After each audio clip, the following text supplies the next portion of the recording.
Are you having moisture issues in your house or RV and wondering which dehumidifier works best to take care of your problem? In this video, we compared 3 models, the amount of water each one sucked out of the air, their size, dimensions, and features.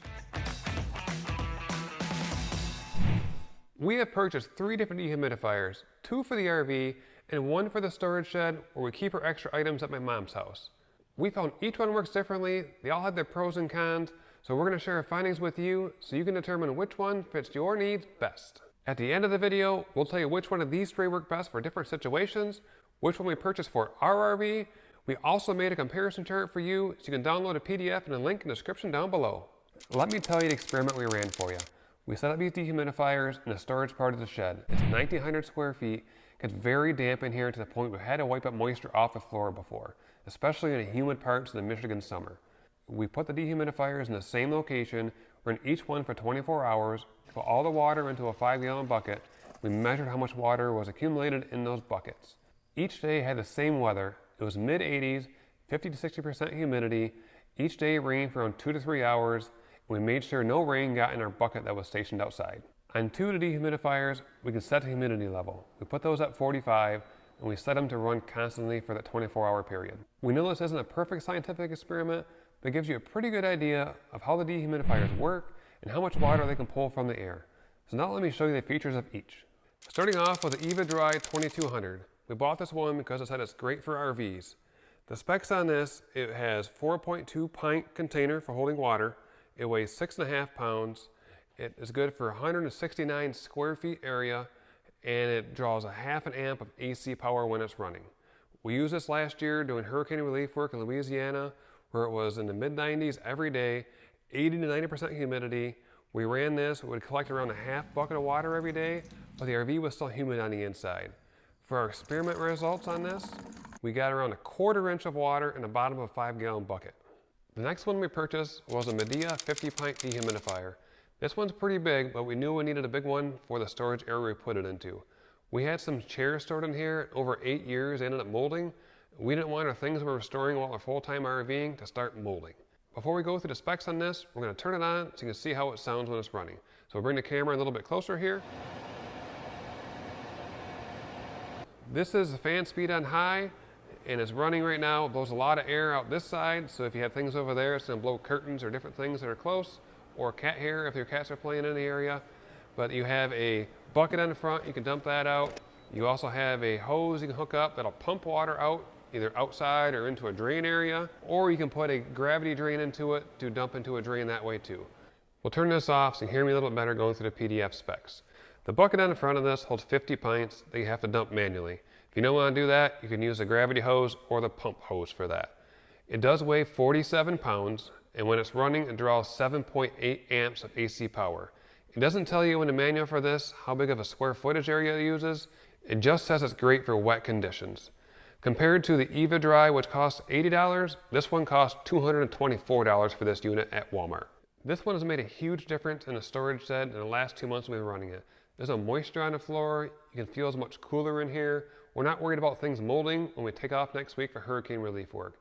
While we're gone, my stepdad will keep an eye on it. Before winter, he'll pull the hose inside and unplug it, so we're not worried about it freezing in the winter of Michigan. For the experiment results, this thing filled up a full 5-gallon bucket, plus 4 inches in another bucket. Now we're on to the Midea 20 pint dehumidifier. We were very apprehensive if we needed one of these ones in the RV, not because of the size it takes up, but because I didn't want to carry the extra weight around the country. Compared to the Eva-Dry, this is much heavier. So before we bought it, we brought in the 50 pint dehumidifier, ran that for a day, realized there's a lot of water in the RV that can be sucked out. So then we bought this one and put it in there. So the specs on this thing weighs around 33 pounds. It's good for up to 2,000 square feet area. When it's running, it draws 4 amps of AC power, and it can have the gravity drain or the bucket that you can dump manually on the bottom. For price-wise, it comes in around $180 from your local Walmart store.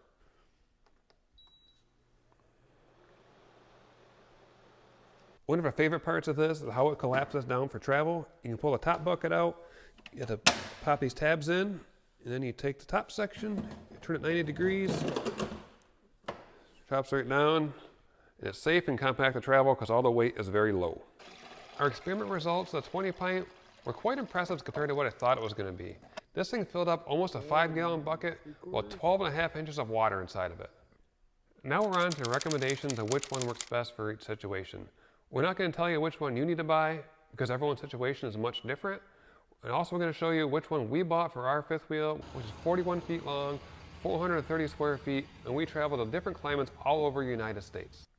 The Eva-Dry down here is great for someone who's normally in desert or drier climates, but you might go to a humid climate occasionally. This thing works great for a bathroom or a smaller camper. You can pack this thing away in a closet and forget about it. You're not hauling around a lot of weight, but you don't use it very often. With the 50 pint unit, this thing is great if you're in areas that are humid, it rains a lot, you get condensation build up on your windows quite often. This thing takes up a lot of floor space and needs room around it for air to flow for it to work properly. You can use a bucket to dump it manually.